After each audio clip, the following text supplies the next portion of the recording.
तो भाई लोग, मैंने लास्ट ईयर के एंड पे एक वीडियो बनाई थी जहां पे मैंने पूरे साल के यूएफसी के पेपर व्यूज को रैंक किया था, रैंक 14 से लेके रैंक 1 तक। लास्ट ईयर मैंने रैंक 1 यूएफसी 300 को दिया था।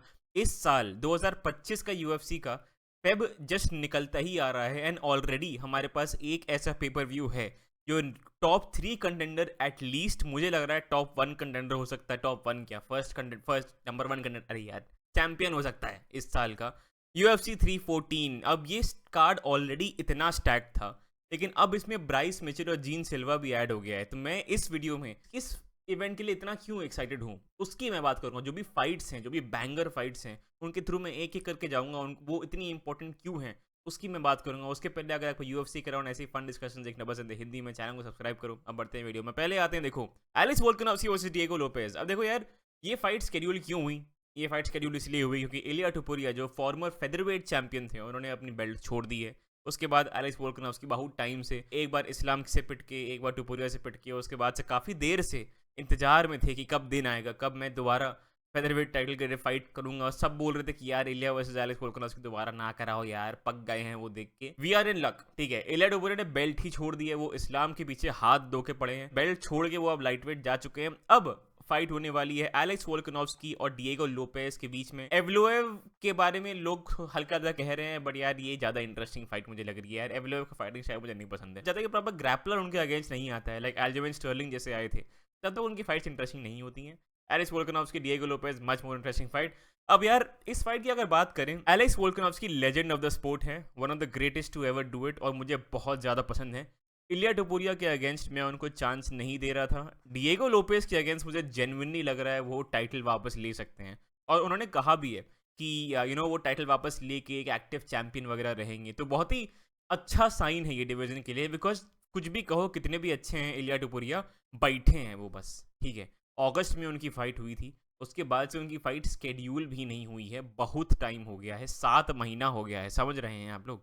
तो एलेक्स वोल्कानोव्स्की बहुत एक्टिव चैंपियन थे, बहुत ही अच्छे थे डिवीजन के लिए। तो एटलीस्ट एक एक्टिव चैंपियन तो दोबारा आएगा यार। इलिया टुपुरिया के बहुत नखरे हैं, ठीक है, बहुत नखरे हैं बंदे के। डिएगो लोपेज बहुत टाइम से एक बहुत ही बढ़िया प्रोस्पेक्ट एक बनते हुए आ रहे हैं काफ़ी टाइम से, ठीक है। उनकी लास्ट 2 विन्स तो खैर उनके डिसीजंस थे, लेकिन उसके पहले प्रॉपर 4 फिनिशिंग स्ट्रीक से आए थे। फर्स्ट फाइट उनकी माफसर एवलोएफ से ही हुई थी, जो वो डिसीजन से हार गए थे, लेकिन वो शॉर्ट नोटिस फाइट थी, डेब्यू था यूएफसी में, और तब भी बहुत क्लोज कर दिया था उन्होंने ऑफसर एवलोएफ के अगेंस्ट। तो बहुत ही बढ़िया प्रोस्पेक्ट, एक सीक्वेंस था एटलीस्ट, जो ब्रायन ओटेगा के अगेंस्ट, जो लास्ट फाइट में, जो आज तक नॉकआउट नहीं हुए हैं, ठीक है। उसमें फर्स्ट राउंड में फर्स्ट मिनट के अंदर उन्होंने एक 1-2 पंच मारा, नहीं 1-2 पंच नहीं, actually I think overhand right और लेफ्ट उन्होंने मारा था। ओवरहैंड राइट पे ऐसा लग रहा था, स्लो मोशन देखना, उसका ब्रायन ओटेगा नॉकआउट हो गए।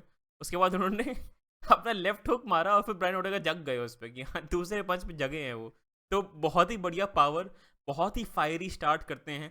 एलेक्स वोल्कानोव्स्की अगेन सबसे well rounded fighter in my opinion वो रहे हैं आज तक। आई मीन इस्लाम माकाचेव के जस्ट नीचे, आई वुड से बहुत ही बढ़िया फाइटर हैं। एंड अपने चैंपियनशिप रेन में भी वो बहुत डोमिनेंट थे। मैक्स हॉलवे को उनकी थर्ड फाइट में, उस परफॉर्मेंस की मैंने बात करी है पहले भी, लेकिन मैक्स हॉलवे को उन्होंने जैसे डोमिनेट किया था उनकी थर्ड फाइट में, मैं मतलब मैं विश्वास ही नहीं कर पा रहा था क्या मैं उसमें देख रहा हूँ। तो Alex Volkanovski is a legend, ठीक है। वो दोबारा अपनी बेल्ट क्लेम करने आ रहे हो, तो बहुत ही एक्साइटिंग।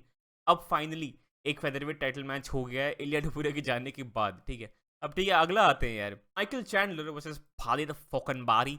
अब ये फाइटिंग इनकी हो गई स्केड्यूल, ठीक है। पैडी पिमलेट का ये लेनार्डो मोइकानो के अगेंस्ट काफ़ी बात हो रही थी कि उनकी काफ़ी उनका बैक एंड फोर्थ हो रहा था, तो थोड़ी सी वो फाइट और इंटरेस्टिंग रहती, लेकिन माइकल चैंडलर को पिटवाओ, ठीक है। अब हो गया है माइकल चैंडलर का।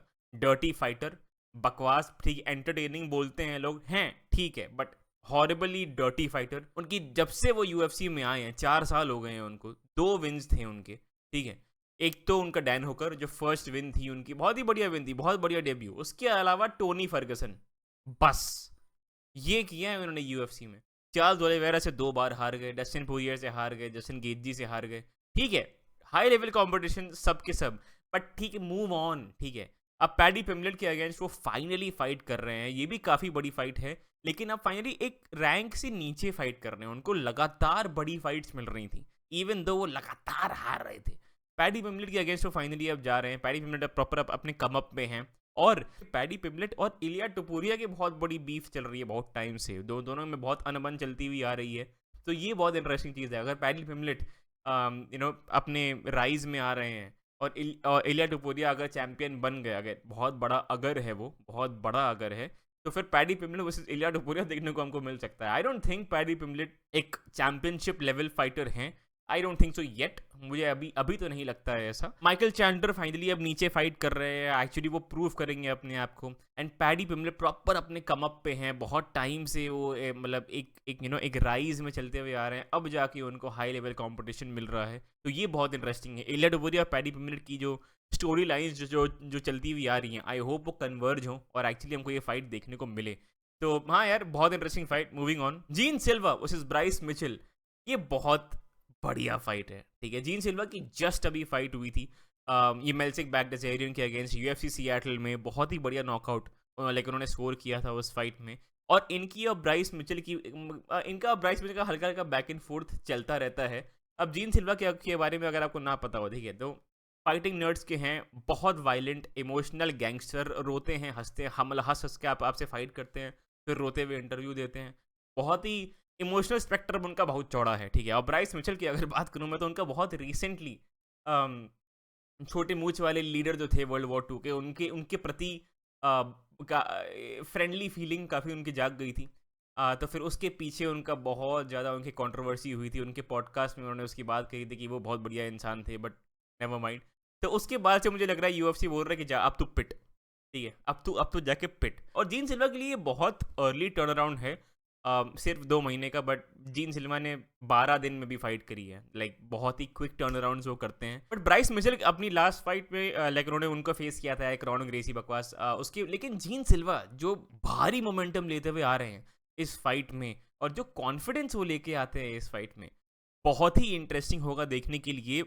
इस फाइट में बेसिकली मैं इसलिए इसमें इंटरेस्टेड हूँ, मैं बहुत जल चुका हूँ नए नए प्रोस्पेक्ट से जो बहुत अच्छे स्ट्राइकर्स हैं, जिनकी नॉकआउट रील आती रहती हैं, proper head kick knockout, front kick knockout, overhand knockout. उसके बाद जैसे ही एक डिसेंट ग्रैपलर उनको मिल जाता है, वो लेट जाते हैं और बोलते हैं हाँ भाई मेरे पे पड़े रहे। ये इससे मैं बहुत बार जल चुका हूँ। ठीक है, अब जीन सिल्वा जब तक एक हाई लेवल ग्रैपलर जो ब्राइस मिचेल हैं उनके अगेंस्ट प्रॉपरली अपना टेक डाउन डिफेंड करके, अगर टेक डाउन हो गए तो दोबारा उठ के मुझे अच्छे से प्रूफ नहीं देंगे कि उनके पास अच्छा टेक डाउन डिफेंस और एंटी रेसलिंग है, तब तक मैं उन पर नहीं विश्वास करूंगा। इवन दो वो बहुत इंटरेस्टिंग, बहुत मज़ेदार हैं फाइटर, मुझे बहुत अच्छे लगते हैं। तो ये लेकिन बहुत इंटरेस्टिंग फाइट है क्योंकि एक बहुत बड़ा प्रॉस्पेक्ट एक प्रूव हो रहा है ये फेदरवेट डिवीजन में, और ब्राइस मिचेल को पिटता हुआ मैं देखना चाह रहा हूँ। पट्रिशियो पिटबुल वर्सेस यायर रोड्रिगेज। अब ये पट्रिशियो पिटबुल जो है बेलाटोर के लेजेंड है। बेलाटोर करके एक और ऑर्गेनाइजेशन है जो यूएफसी के प्रीवियस कंपेटिटर थे, लेकिन उनको खरीद लिया गया बाय पीएफएल, जहाँ पे अभी फ्रांसिस नगानू है। तो पट्रिशियो पिटबुल वहाँ के हैं। ठीक है, अब देखो यार, ये मैंने पिटबुल बोला क्या, पिटबुल। तो यार इनका क्या है बेसिकली कि ये थोड़े से बुढ़े हो गए हैं, लेकिन लेजेंड है वो ऑफ द स्पोर्ट, बहुत ही बढ़िया वायलेंट फाइटर हैं, बहुत फन फाइटर हैं। वो चैंपियन भी थे फेदरवेट के, बाय द वे ये बेलाटोर फेदरवेट चैंपियन थे वो। अब वो फाइट करने वाले हैं यायर रोड्रिगेज से। यायर रोड्रिगेज देखो यार, बहुत बढ़िया स्ट्राइकर है, लेकिन मेरा उनसे विश्वास उठ चुका है। जैसे ही वो टेक डाउन होते हैं वीक लगते हैं, फ्रेल लगते हैं, ऐसा लगता है कि उन्होंने आज तक कुछ टेक डाउन कुछ किया ही नहीं है जीवन में ग्राउंड पे, gets completely controlled on the ground. तो बहुत ही बढ़िया स्ट्राइकर हैं, बहुत फन स्ट्राइकर हैं। अगर ये फाइट स्ट्राइकिंग में ही रही, जो आई थिंक पिटबुल का यूजुअल रहता है, मैंने यार बहुत फाइट्स उनकी ऑनेस्टली देखी नहीं, उनका देखूंगा अलग से, but it's a very fun fight. एक बहुत ही डिसेंट इंट्रोडक्शन है। यायर रोड्रिगेज ने मैक्स हॉलोवे को काफ़ी दिक्कतें दी थी। उनका किकिंग गेम बेसिकली बहुत बढ़िया है यायर रोड्रिगेज का, बट कुछ टाइम से उनका बैड लक खराब चल रहा है। वो एलिस वोल्कानोविच के काफ़ी डोमिनेट हो गए थे, और फिर अपनी लास्ट फाइट में वो ब्रायन ऑर्टेगा से फिनिश हो गए थे। मतलब बहुत अच्छी उनकी स्ट्रीक अभी नहीं चल रही, लेकिन अब कम बैक मार रहे हैं वो, और ये पिटबुल के लिए बहुत बड़ा चैलेंज है और बहुत बड़े डेब्यू फाइट है बेसिकली ये पट्रिशियो पिटबुल के लिए। क्या ये यूएफसी चैंपियनशिप लेवल फाइटर हैं? I don't think so. I feel like उनका प्राइम भी जा चुका है, एंड बेलाटोर में भी वो हार गए थे। तो आई थिंक वो फन फाइटर रहेंगे। He will be a Michael Chandler, ठीक है, वो मुझे लग रहा है ये फेदरवेट के माइकल चैंडलर होंगे। एंड यायर रोड्रिगेज के लिए एक डिसेंट टेस्ट है, ये प्रीवियस प्रमोशन का चैंपियन आ रहा है उनसे लड़ने, तो उनके लिए भी एक टेस्ट है कि ठीक है अपने आप को प्रूव करने का। चलो ठीक है, मैं अभी भी ये डिजर्व करता हूँ अपना अपना रैंकिंग्स में स्पॉट। तो बहुत बढ़िया फाइट है, वेरी इंटरेस्टिंग टू सी कि क्या पिटबुल एक्चुअली चैंपियनशिप लेवल या यूएफसी लेवल फाइटर है कि नहीं। Geoff Neal versus Carlos प्राटिस। अब यार कार्लोस प्राटिस एक और फाइटिंग नर्ड्स प्रोस्पेक्ट हैं, सेम जिम जहाँ से जीन सिल्वा आ रहे हैं। कार्लोस प्राटिस बहुत ही बढ़िया स्ट्राइकर है वेल्टरवेट डिवीजन के, एंड बहुत ही मतलब स्नाइपर है, बेसिकली स्नाइपर है। उनके आप हाईलाइट्स देखो, प्योर मतलब लाइक एक पंच से नॉकआउट करते हैं, नी से नॉकआउट, बॉडी नी से नॉकआउट करते हैं, मतलब इट्स अमेजिंग, इट्स बहुत ही beautiful, crafty and absolute sniper striker है वो। Geoff Neal, hands of steel उनका निकनेम है। Geoff Neal proper gatekeeper है अपने वेल्टरवेट डिवीजन के। ऐसा लग रहा है यार हर वेल्टरवेट प्रोस्पेक्ट के सामने जेफ नील को खड़ा कर दिया जाता है। इयन गैरी के साथ भी हुआ, शाफकात के साथ भी हुआ। कोई भी प्रोस्पेक्ट नया आता है भैया, जेफ नील या तो फीड हो जाते हैं या तो गेट कीप कर देते हैं। कार्लोस प्राटिस से अभी इनकी फाइट हो रही है, मुझे लग रहा है कार्लोस प्राटिस की फाइट है ये। तो Geoff Neal mainly striking game plan लेके आते हैं, उनका नाम ही हैंड्स ऑफ स्टील है, बहुत ही स्ट्रॉन्ग पंचर है एंड जेन्युइनली बहुत डिसेंट फाइटर है, बहुत अच्छे फाइटर है वो। लेकिन ये मोस्टली फाइट स्ट्राइकिंग होगी, तो ये definitely I am assuming, at least मुझे बहुत चांसेस है कि ये इस फाइट पे नॉकआउट ही होगा, बिकॉज कार्लोस प्राटिस के against if you stand in front of Carlos Prates आप नॉकआउट होने वाले हो। तो ये एक और ये वेल्टरवेट में एक प्रोस्पेक्ट वो बढ़ता हुआ आ रहा है, एंड इसी से वेल्टरवेट इतना ज़्यादा स्टैक हो गया है भाई साहब। Ian Garry, Shavkat Rakhmonov, Joaquin Buckley, JDM, Sean Brady भी शायद Sean Brady, Carlos Prates, welterweight बहुत ही बढ़िया, मतलब बहुत स्टैक्ड हो गया है। एंड इस फाइट के बाद एक और प्रोस्पेक्ट प्रूव हो जाएगा वेल्टरवेट डिवीजन के लिए, प्रॉपर एक मर्डरर्स रो बन जाएगा फिर वेल्टरवेट। एक मैंने वीडियो बनाई थी रिसेंटली जहाँ पे मैं सारे डिविजन्स को based on excitement level rank करता हूँ, और उस टाइम पे मैंने ये मिडिल वेट को फर्स्ट रैंक किया था। बट अगर कार्लोस प्राटिस भी एक चैंपियनशिप कंटेंडर मिक्स में आ गए तो वो I think welterweight division first spot ले लेगा। तो बहुत ही इंटरेस्टिंग फाइट है ये। उसके अलावा आते हैं डैन ईगे वर्सेस शॉन वुडसन। ये भी एक वैसे तो शॉन वुडसन भी देखो, हाथ ही देखो उनके भाई साहब। शॉन वुडसन की रीच इज इनक्रेडिबल। अभी सही मैं अगर आपको दिखा दूँ, रीच 78 इंचेस की है। अंशुल जुबली की 69 इंचेस की थी, और वो लाइट वेट में फाइट कर रहे थे। शॉन वुडसन के बहुत लंबे हाथ, लंबे पैर हैं, एंड ये भी बहुत बढ़िया प्रोस्पेक्ट एक बनते हुए आ रहे हैं ये फेदरवेट डिवीजन के। डैन ईगे 50 के, डैन ईगे सेम इंसान है जिन्होंने डिएगो लोपेस के अगेंस्ट 12 घंटे का नोटिस था या एक दिन के अंदर का नोटिस लेके उन्होंने डिसेंट फाइट दी थी डिएगो लोपेस को। वो फाइट करने वाले अब शॉन वुडसन से। ये भी बहुत ही बढ़िया प्रोस्पेक्ट फाइट है। तो अब दो फेदरवेट प्रोस्पेक्ट्स एक प्रॉपर फाइट कर रहे हैं जो प्रॉपर अभी प्रूव होंगे। डैन ईगे भी एक गेट कीपर टाइप ही मानो उनको, तो शॉन वुडसन भी अब अपने आप को प्रूव करेंगे एज अ फेदरवेट कंटेंडर। ये भी बहुत बढ़िया फाइट है। एक डोमिनिक रेज का कमबैक, ठीक है, डोमिनिक रेज फाइनली, ओ भाई साहब, जॉन जोन्स से जब वो जीते थे और उनको डिसीजन नहीं मिला था, उसके बाद से वो प्रॉपर यान ब्लोहोविच से पिट गए, रायन स्पैन से पिट गए, और क्या एक ईरी प्रोहास्का से पिट गए। बहुत ही बेकार स्ट्रीक चल रही थी उनकी। अब जाके उनके 2 लगातार नॉकआउट्स आए हैं डस्टिन जकोबी और एंथनी स्मिथ के अगेंस्ट। तो बहुत अच्छा लग रहा है भाई यार, ही बीट जॉन जोन्स। इनको चैंपियन होना चाहिए था। मुझे इतना खराब लगता है ना इनके लिए कभी कभी, बट ठीक है, 2 लगातार नॉकआउट विन से आ रहे हैं, बहुत अच्छा मोमेंटम लेते हुए आ रहे हैं। एंड अभी ये 2 लगातार नॉकआउट विन का कॉन्फिडेंस अब वो फाइनली रैंकिंग्स में लेके आ रहे हैं। निकिता रैंकिंग्स में तो थे ही वो, लेकिन निकिता क्राइलोव के अगेंस्ट वो फाइट करने वाले। निकिता क्राइलोव काफ़ी डिसेंट स्ट्राइकर हैं एक्चुअली, मतलब लाइट हैवीवेट डिवीजन में सारे ही बहुत अच्छे स्ट्राइकर्स हैं, लेकिन Nikita Krylov top I think rank 6 rank 7 है। तो ये बहुत ही अच्छा टेस्ट रहेगा डोमिनिक रेयस के लिए।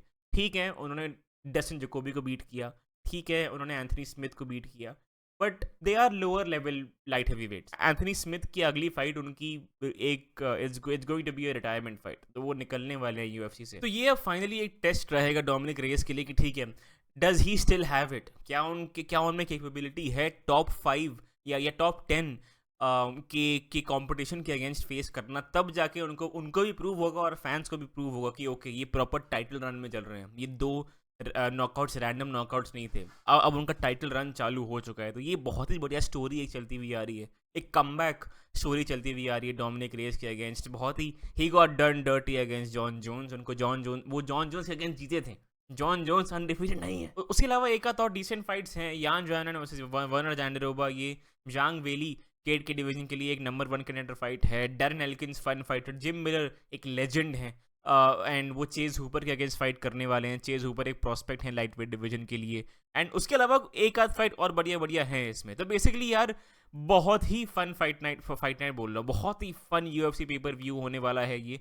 एंड फेस लेवल पे जो फेस वैल्यू पे जो कार्ड है, मतलब अगर उतनी अच्छी फाइट्स भी हुई, अगर उतनी ही अच्छी से नॉकआउट स्ट्रीक वाली फाइट्स वगैरह हुई, तो ये easily top 3 if not best ये pay per view of the year हो सकता है। तो बहुत एक्साइटेड हूँ मैं इसके लिए। अप्रैल में ही होने वाला है, लेकिन उसके पहले of course Alex Pereira UFC 313 वो अभी आने वाला है अगले वीकेंड। तो उसके मैं एज यूजुअल एक प्रेडिक्शंस वीडियो डालूंगा, प्रेस कॉन्फ्रेंस रिएक्शन वीडियो डालूंगा, एलेक्स पेरेरा और मगोमेद एंकलाएव का डिटेल ब्रेकडाउन वीडियो डालूंगा। बहुत सारा कंटेंट आएगा उसके अराउंड, और इन सब वीडियोस के लिए अपडेटेड रहने के लिए मेरा इंस्टाग्राम और ट्विटर फॉलो करना। उसके अलावा अगर वीडियो पसंद आए लाइक करना, चैनल सब्सक्राइब करना। मैं आपको मिलता हूँ अगली वीडियो में। बाय।